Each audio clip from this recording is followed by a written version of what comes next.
Today I shall teach you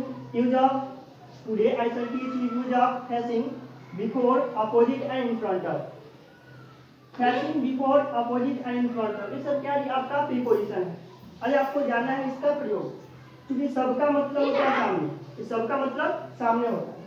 अब आपको यह देखना है फेसिंग का प्रयोग कब करते हैं, बिफोर का प्रयोग कब करते हैं, अपोजिट का प्रयोग कब करते हैं और इन फ्रंट ऑफ का प्रयोग करते हैं कब। ठीक है, फेसिंग और बिफोर इसका प्रयोग हम करते हैं सजीव के लिए, इसका प्रयोग करते हैं सजीव के लिए। अपोजिट और इन फ्रंट ऑफ इसका प्रयोग करते हैं निर्जीव के लिए, इसका निर्जीव के लिए। बस आपको यह इंडिकेट करना है कि फेसिंग, बिफोर, अपोजिट और इन फ्रंट ऑफ इस सबका मतलब सामने होता है, तो कब हम किसका प्रयोग करेंगे। क्योंकि पहला फेसिंग और बिफोर ये दोनों का प्रयोग करते हैं सजीव के लिए, तब हम सजीव के लिए भी करते हैं, तो कब करेंगे अपोजिट और इन फ्रंट ऑफ इस सबका मतलब अर्थात दोनों का प्रयोग हम करते हैं निर्जीव के लिए, जब निर्जीव के लिए करते हैं तब कब करेंगे। ठीक है, फेसिंग का अर्थ सामने होगा और इसका यूज सजीव के लिए तब करेंगे जब दो व्यक्ति एक दूसरे के सामने हो, जब दो व्यक्ति एक दूसरे के सामने हो और दोनों का मुख अर्थात दोनों का फेस एक दूसरे का भी सामने हो, एक दूसरे के सामने के साथ साथ दोनों का फेस एक दूसरे के सामने हो, तब हम करेंगे फेसिंग का प्रयोग। जैसे हम बोलेंगे I am standing facing him, I am standing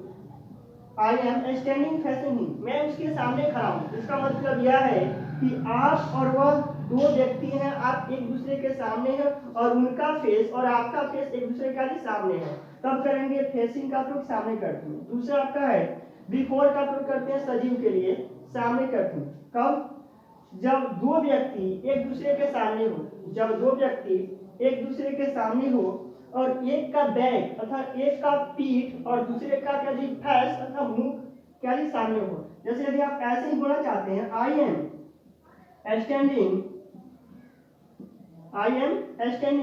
चलिए हम बोलते बिफोर यू, इसका मतलब क्या है, आई एम स्टैंडिंग बिफोर, मैं आपके सामने खड़ा हूं। इसका मतलब यह है कि आप मेरे सामने खड़े हैं, इसका मतलब कि आपका पीठ और हमारा चेहरा आपकी पीठ को देख रहा है, ऐसे करता खड़ा है। अर्थात यदि कोई व्यक्ति किसी के व्यक्ति को पीठ देखे, यदि कोई व्यक्ति किसी व्यक्ति का पीठ देखे और उस समय क्या खड़ा हो, तब सामने करते हैं आप बिफोर का प्रयोग करेंगे सजीव, यू भी सजीव और आई भी सजीव। नेक्स्ट आगे जानेंगे, सामने के अर्थ में अपोजिट का प्रयोग करते हैं और इन फ्रंट ऑफ का। देखिए जब दो निर्जीव वस्तु एक दूसरे के सामने हो और दोनों का मुख एक दूसरे के सामने हो, तब अपोजिट का प्रयोग करेंगे। जैसे बोलेंगे there is a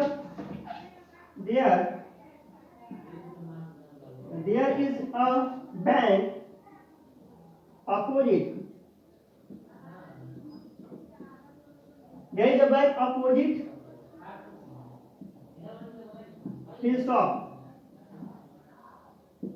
there is a bank opposite his shop, मतलब एक बैंक उसके दुकान के सामने, इसका मतलब उसका दुकान का मतलब मुख और मेरे बैंक और बैंक का मुख एक दूसरे के सामने हो।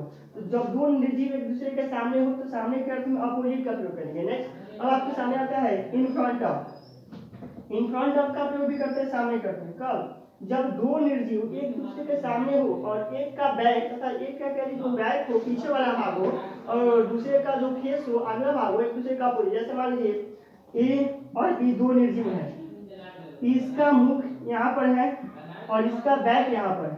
यदि ऐसे सिचुएशन आया है तो के सामने करते हैं आप इन फ्रंट ऑफ का प्रयोग। मान ए और बी दो मान लीजिए निर्जीव वस्तु है, मान यह भी एक दुकान है और यह भी एक दुकान है, यह भी आपका शॉप और यह भी शॉप है। यदि इस शॉप का मुख अर्थात मेन मुख ऐसा है और इसका मुख ऐसा है, इसका बैक यहाँ पर है, तब सामने के अर्थ में इन फ्रंट ऑफ का प्रयोग करेंगे।